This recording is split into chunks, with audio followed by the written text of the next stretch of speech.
Je veux en parler un petit peu aujourd'hui. Je voulais parler un petit peu des vaccins. Par exemple, si on regarde la nouvelle ici qui est apparue en décembre l'année passée, dans le CHSLD Saint-Antoine, il y a eu plus de 80 personnes qui ont été vaccinées avec une première dose, mais qui ont contracté la COVID-19. Je pensais que les conspirationnistes ou les antivax allaient utiliser cette nouvelle-là, mais j'ai rien vu de leur côté, sauf que j'ai pas cherché plus que ça. Mais je voulais en parler un petit peu parce que ça pourrait arriver qu'à un moment donné, ils utilisent ça pour dire que le vaccin n'est pas efficace. Fait que la question, c'est qu'est-ce qui s'est passé? Puis, je vais vous parler un petit peu des vaccins ici. Ici, je présente les données dans la revue scientifique, je pense que c'est de Lancet dans laquelle ça a été publié, et sur le vaccin de Pfizer. Et ce que vous voyez, je pense que... Ah, OK, vous allez voir ma petite souris. Ce que vous voyez ici, c'est deux courbes. Ici, c'est des personnes qui ont reçu un placebo. Dans ce cas-là, ils donnaient de la saline au lieu du vaccin. Et ici, c'est les gens qui ont reçu le vaccin de Pfizer. Qu'est-ce que vous voyez en haut ici, c'est un agrandissement. Si vous voyez jusqu'à les 11 premiers jours ici, il n'y a pas de différence entre les gens vaccinés et les gens qui ont reçu de la saline, si tu veux, qui ont reçu le placebo. C'est que pour que l'immunité commence à se bâtir chez l'humain, on voit après ça que ça prend au moins 11 jours. Le vaccin de Pfizer a été donné en 2 doses, comme je mentionne ici, à 0 jours et à 21 jours. La deuxième dose à 21 jours. Les résultats, ce que ça donne, c'est que, comme j'ai mentionné, dans les 11 premiers jours, il n'y a aucune efficacité.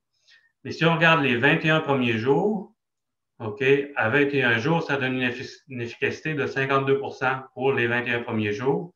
Et si on regarde après la deuxième dose, après 21 jours jusqu'à la fin ici, ça donne une efficacité de 95 Le vaccin de Moderna, c'est la même chose. Je montre la courbe ici, 95 d'efficacité. Je pense que ça, c'est calculé après la seconde dose.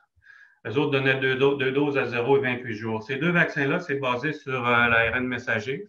C'est de l'ARN messager qui est injecté dans l'humain et dans votre bras. Et puis, il y a l'ARN est exprimé et ça fait en sorte qu'il y a la protéine du virus est exprimée à la surface de vos cellules et là, votre système immunitaire se met en branle.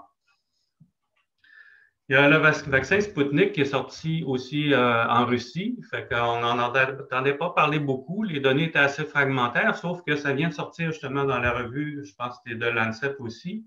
Et on voit aussi une efficacité de 92 pour un vaccin qui est donné en 2 doses à 0 et 21 jours.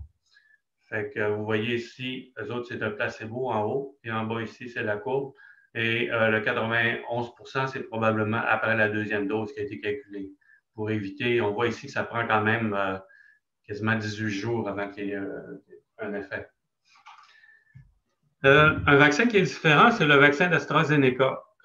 Lui, il est pas mal moins efficace. Et ici, par exemple, il montre une espèce de période d'exclusion dans leur publication. Fait que les données du premier 15 à 18 jours à peu près ne sont pas données, fait qu'ils sont éliminés probablement parce qu'il n'y a pas aucun effet. Et à une dose, on voit qu'il y a un effet qui est à peu près une diminution de peut-être 60 du nombre de cas. Et à 2 doses, ça donne à peu près, je pense, 70 en moyenne. Le vaccin d'AstraZeneca, par exemple, est assez spécial dans le sens que quand ils ont rapporté les résultats, ils ont rapporté les résultats sur des petits groupes. Fait qu'ici, on a à peu près 5800 personnes dans chacun des 2 groupes, alors que pour les autres vaccins, on avait souvent, si je reviens en arrière, Sputnik, ils ont rapporté sur 16 000 personnes dans le groupe vacciné, 5 000 dans le groupe témoin. Et les autres vaccins, c'est 14, 15 000 et 20 000 personnes. Fait que vraiment, AstraZeneca, c'est les plus petites études qui ont été faites et qui ont été rapportées dans le domaine de la vaccination. L'autre chose qui est bizarre un peu par rapport à ce résultat-là, c'est que c'est 2 études qui sont différentes, qui ont été faites côte à côte. Une dans laquelle ils ont donné 2 doses complètes. Il y a eu 60 d'efficacité. Et une autre dans laquelle ils ont fait une erreur. Ils ont donné une première demi-dose et après ça, une dose normale. Puis là, ils arrivaient à 90 d'efficacité.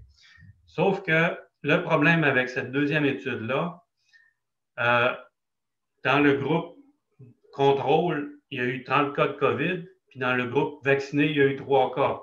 Fait qu'on compare 3 cas avec 30 cas, fait qu'on voit que c'est des très, très, très petits chiffres. Fait que l'erreur sur ces chiffres-là, là, sur ce fameux 90 d'efficacité-là, est probablement très grande.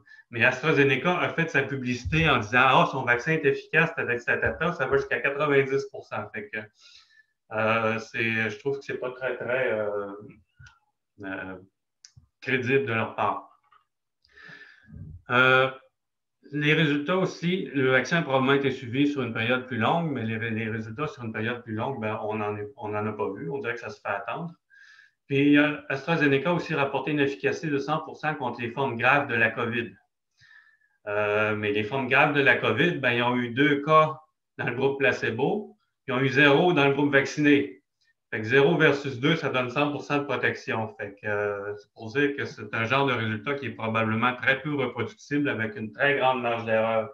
Fait que j'ai travaillé en chimie médicinale pendant longtemps. J'ai travaillé pour Merck et je vous avoue que j'étais très, très impressionné par les brevets d'AstraZeneca parce qu'on a travaillé à partir des brevets d'AstraZeneca pour faire des produits et tout. Puis je trouvais que c'était une bonne compagnie de ce côté-là. Mais de ce que je vois ici avec la COVID, ils ont baissé énormément dans mon estime. Maintenant, le dernier point que je voulais faire, est-ce qu'on a besoin vraiment de 2 doses? C'est revenu un peu sur le plancher, puis il y a des gens qui disent « Ouais, mais si on n'a pas la deuxième dose, on n'aura pas une protection complète, etc. » Mais ce qui arrive, c'est que si vous regardez des résultats comme il faut, la première dose entre 14 et après les premiers 14 jours, entre 14 et 21, ou même si on va jusqu'à 28-29 jours, on s'aperçoit qu'on a une efficacité d'à peu près 90 déjà là.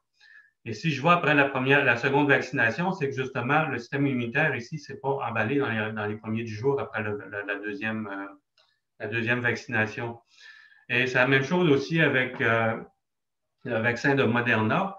C'est que si on regarde vraiment après la première période, si on veut, les premiers 10 jours, l'efficacité du vaccin est d'à peu près 90 Fait que tout ça pour dire qu'on n'aurait pas vraiment besoin d'une deuxième dose et qu'on serait mieux, à mon avis et à l'avis de plusieurs autres personnes, de donner une dose pour protéger 2 fois plus de personnes à 90 d'efficacité que de donner 2 doses pour protéger à 95 mais 2 fois moins de monde.